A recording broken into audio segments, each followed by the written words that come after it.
Hello students, तो हम लोग आज के लेक्चर में स्टार्ट करेंगे डायल्स-एल्डर रिएक्शन।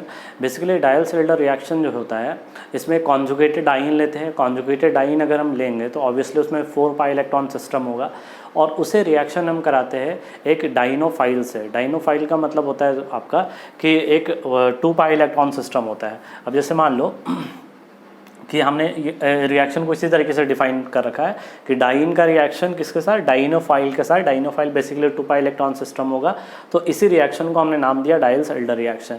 डायल्स-एल्डर एक्चुअली तुम्हारा 2 साइंटिस्ट थे, उन दोनों ने मिलकर इस तरह से ये रिएक्शन एक बनाया था, जिस रिएक्शन में कहा गया कि इस तरीके से आपका 1,4 एडिशन जो हो सकता है, 1,4 साइक्लिक एडिशन हम लोग रिएक्शन का कर सकते हैं और इस रिएक्शन के लिए इन्हें नोबेल प्राइज़ भी दिया गया था। अब जैसे मान लो कि बात करते हैं तुम्हारा इस रिएक्शन में ऐसा कोई मैकेनिज्म, प्रॉपर मैकेनिज्म तो नहीं होता है, लेकिन अप्रोच करने का तरीका बहुत आसान है। इसमें ध्यान से समझो, यहाँ पे ये जो पाई इलेक्ट्रॉन दिख रहा है, देखो ये जो पाई इलेक्ट्रॉन है एज अ न्यूक्लियोफाइल मान लो कि इस पे अटैक कर रहा है। अब ये सोचो कि ये दोनों पाई इलेक्ट्रॉन में, इन दोनों सिस्टम में, यहाँ पे 4 पाई इलेक्ट्रॉन है, यहाँ पे 2 पाई इलेक्ट्रॉन है, तो ज़्यादा अगर न्यूक्लियोफिलिक की बात करेंगे तो ज़्यादा न्यूक्लियोफिलिक कौन है, ये है। और ये जो है वो क्या हो रहा है कि इस डाइन के तरफ अट्रैक्ट हो रहा है, इस डाइन की तरफ अट्रैक्ट हो रहा है, इसलिए इसका नाम है डाइनोफाइल। ठीक है, जैसे होता था न्यूक्लियोफाइल, तो तुम्हारा न्यूक्लियोफाइल क्या होता था, न्यूक्लियस लवर होता था, जहाँ न्यूक्लियस होता था या पॉजिटिव चार्ज वहाँ जाके अटैक करता था। यह है डाइनोफाइल, यानी ये वहाँ पर अटैक करेगा जहाँ डाइन सिस्टम बना होगा। तो ये डाइन सिस्टम है, तो यहाँ जा रहा है अटैक करने के लिए। कैसे, इसका पाई इलेक्ट्रॉन इस वाले कार्बन पर अटैक किया, जब ये रेजोनेंस में गया, तो जैसे ये रेजोनेंस पे चला जाएगा तो यहाँ क्या आ जाएगा, डेल्टा पॉजिटिव, यहाँ क्या आ जाएगा, डेल्टा नेगेटिव। अब ये डेल्टा नेगेटिव किस पे अटैक करेगा, इस कार्बन पे, और इसका पाई इलेक्ट्रॉन यहाँ शिफ्ट कर जाएगा, तो एक तरह से यहाँ पे एक साइक्लिक रिंग बन जाएगा। तो 3 पाई इलेक्ट्रॉन सिस्टम जो था वो कितने पाई इलेक्ट्रॉन सिस्टम में कन्वर्ट हो गया, 1 पाई इलेक्ट्रॉन सिस्टम में कन्वर्ट हो गया। ध्यान से देखो, एक इनके बीच में सिग्मा बॉन्ड बन गया और एक इनके बीच में सिग्मा बॉन्ड बन गया, मतलब 2 सिग्मा बॉन्ड बन गया और 1 पाई ब्रेक कर गया, 1 पाई ब्रेक कर गया, मतलब ये कि टोटल 2 पाई बॉन्ड ब्रेक कर गया और 2 सिग्मा बॉन्ड बन गया। अब हमें पता है कि सिग्मा बॉन्ड का स्टेबिलिटी पाई बॉन्ड से चूंकि ज़्यादा होता है, इसीलिए ये रिएक्शन जो है ये फेवरेबल होता है। अब ध्यान से समझो कि कौन सा फैक्टर होगा जो इसके रेट को अफेक्ट करेगा। तो उसमें बेसिकली क्या होता है कि अगर मान लेते हैं इस डाइनोफाइल से अगर हमने इलेक्ट्रॉन विड्रॉइंग ग्रुप लगा दिया, तो होता क्या है ना कि ये जा रहा है उस पाई इलेक्ट्रॉन सिस्टम की तरफ जहाँ इलेक्ट्रॉन क्लाउड ज़्यादा है। चूँकि यहाँ पे 4 पाई इलेक्ट्रॉन है, यहाँ पे 2 पाई इलेक्ट्रॉन है, तो इसको जितना इलेक्ट्रॉन डेफिशिएंट बनाएंगे उतना जल्दी ये जाके अटैक करेगा। इसलिए अगर इसके साथ इलेक्ट्रॉन विड्रॉइंग ग्रुप अटैच कर दे तो वो इस रेट को बढ़ा देगा, और अगर इसके साथ इलेक्ट्रॉन डोनेटिंग ग्रुप बढ़ा दे, यानी अगर इसके साथ इलेक्ट्रॉन डोनेटिंग ग्रुप अटैच कर दिए तो ये इसके इलेक्ट्रॉन डेंसिटी को बढ़ा देगा, और ये इसके साथ इलेक्ट्रॉन विड्रॉइंग ग्रुप को अगर हम लगा दिए इसके साथ इलेक्ट्रॉन डेंसिटी को घटा देगा, तो इसका रेट ऑफ रिएक्शन क्या हो जाएगा, बढ़ जाएगा। तो इसी को हमने 2 पॉइंट बना के यहाँ पे लिख दिया और उसका एग्जांपल मैंने वहाँ पे दिखाया। उस एग्जांपल से इन दोनों पॉइंट्स को क्लियर कर लेते हैं।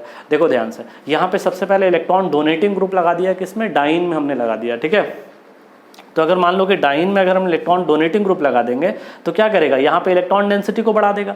अब जैसे इसमें इलेक्ट्रॉन डेंसिटी को अगर ये बढ़ा रहा होगा तो क्या हो रहा होगा, इसके लिए हमने रेट मान लिया R2 और इसे कंपेयर कर रहे इस वाले रेट से। तो जब इन दोनों रेट को हमने कंपेयर किया तो हमने कहा कि भाई जो R2 का रेट है वो R1 से क्या हो गया, ज़्यादा हो गया। मतलब इलेक्ट्रॉन डोनेटिंग ग्रुप लगाने से रेट ऑफ रिएक्शन क्या होता है, अफेक्ट होता है, वो इंक्रीज कर सकता है, डिक्रीज कर सकता है, depending on the nature of the group attach. तो यहाँ पर देखो सेकेंड केस में हमने CHO लगा दिया, तो ये तो CHO का नेचर क्या होता है, इलेक्ट्रॉन विड्रॉइंग ग्रुप होता है। अगर ये इलेक्ट्रॉन विड्रॉइंग ग्रुप है तो ये क्या करेगा, इलेक्ट्रॉन डेंसिटी को तुम्हारा विड्रॉ करेगा। तो अगर ये इलेक्ट्रॉन डेंसिटी को विड्रॉ कर रहा होगा तो क्या करेगा, यहाँ के रेट को तुम्हारा ये इसके इलेक्ट्रॉन डेफिशिएंसीज को और ज़्यादा बनाएगा, तो ये और जल्दी जाकर उस पर अटैक करेगा। तो जब इसके रेट को R2 मान लिए और इसे हमने कंपेयर किया इसके साथ R1 के साथ, तो हमने पाया R2 is greater than R1। तो इन 2 रीजन से हम कह सकते हैं कि कैसे तुम्हारा रेट जो है रिएक्शन का, डायल्स-एल्डर का, वो अफेक्ट हो सकता है बाय अटैचिंग और by removing the electron withdrawing group और donating group depending upon the diene और डाइनोफाइल। तो ये बेसिकली इनका रिएक्शन होता है आपस में। और भी इस तरह का क्वेश्चन होगा, वो भी मैं क्वेश्चन यहाँ पे करा दूंगा, पहले आप यहाँ तक नोट कर लो।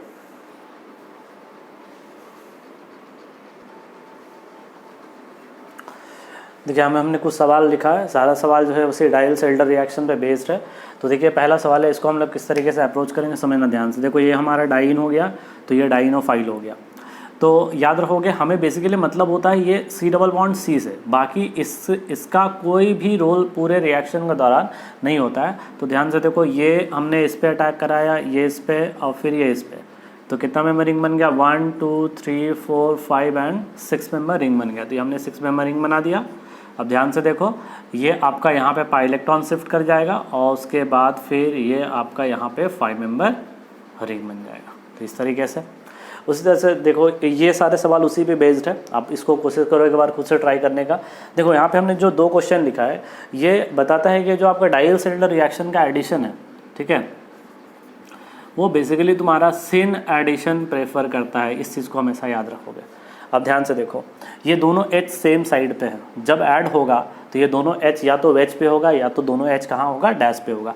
आइए देखते रिएक्शन किस तरीके से होगा। ये गया, ये इस तरीके से यहाँ पे, तो एक हमने 6 मेंबर रिंग यहाँ पे बना दिया, 6 मेंबर इस तरीके से रिंग बना दिया।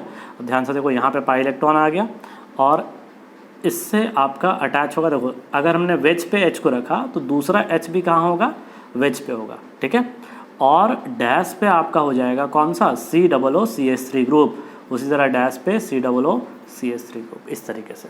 या इसका दूसरा आप लिख सकते हो, दोनों डैश पे रख दो, ये दोनों वेज पे चला जाएगा। इससे ये चीज़ क्लियर है, दोनों एक्चुअली सेम साइड पे है ना।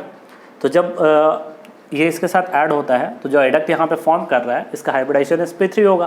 तो sp3 होगा तो हमें ये ध्यान देना है कि दोनों H जो होगा वो सेम साइड पे होगा, ठीक है। सेम यहाँ देख लो, ये दोनों H अपोजिट है। तो जब ऐड होगा तो एक H अगर वेज पे चला जाएगा, दूसरा H कहाँ चला जाएगा, डैश पे चला जाएगा। तो इस सवाल को अपने से अप्रोच करोगे। जैसे देखो यहाँ पे एक सवाल हमने लिखा ही है। अभी सवाल में देखो क्या है, ये दोनों ही तुम्हारा लगेगा कि दोनों तुम्हारा क्या है, डाइन सिस्टम है। तो कैसे काम करेगा, तो जब इस तरह का केस आएगा तो एक को डाइन तो दूसरे को डाइनोफाइल हम अज्यूम कर लेंगे। तो इसको हमने डाइन मान लिया, इसको डाइनोफाइल मान लिया। अब डाइनोफाइल से हमें मतलब होता है सिंपल एक पाई इलेक्ट्रॉन सिस्टम से। तो ये एक पाई इलेक्ट्रॉन सिस्टम था, इसका रिएक्शन हम देख रहे हैं। तो देखो ये इलेक्ट्रॉन जो यहाँ पे अटैक किया, इसका पाई इलेक्ट्रॉन इस पे, ये पाई शिफ्ट किया और इसका पाई इलेक्ट्रॉन इस पे शिफ्ट अटैक कर दिया। तो 1 2 3 4 5 6 मेंबर रिंग हमने पहले बना दिया, 6 मेंबर रिंग। अब देखो 5 6 वाला डबल बॉन्ड तो हट गया और 6 के एक कार्बन को छोड़ के डबल बॉन्ड, 6 के एक कार्बन को छोड़ के यहाँ पे आ गया आपका डबल बॉन्ड। अब ध्यान से देखो, यहाँ पे 1 और 4 के बीच में एक कार्बन है, तो 1 और 4 के बीच में एक कार्बन है। तो इस तरीके का आपका कंपाउंड फॉर्म करेगा। तो ये सारा सवाल जो है इसी डायल सिलेंडर पे बेस्ड है। बहुत आसान सवाल है, सिंपल आपको ऐड करना होता है, एडक्ट फॉर्म करना होता है। कभी कभी अगर मान लेते इसमें अगर सिंपल हीट भी दिया हुआ है तो भी सही है, क्योंकि नॉर्मली इसे हीट करने पे इस तरीके से आप साइक्लिक प्रोडक्ट फॉर्म कर सकते हो। तो इस लेक्चर में हमने क्या देखा कि कैसे हम लोग एक डाइन और एक डाइनोफाइल के हेल्प से एक साइक्लिक प्रोडक्ट हम लोग फॉर्म कर सकते हैं, और इसी रिएक्शन को हमने डायल सिलेंडर रिएक्शन कहा। तो इस लेक्चर के लिए इतना ही। Okay, thank you.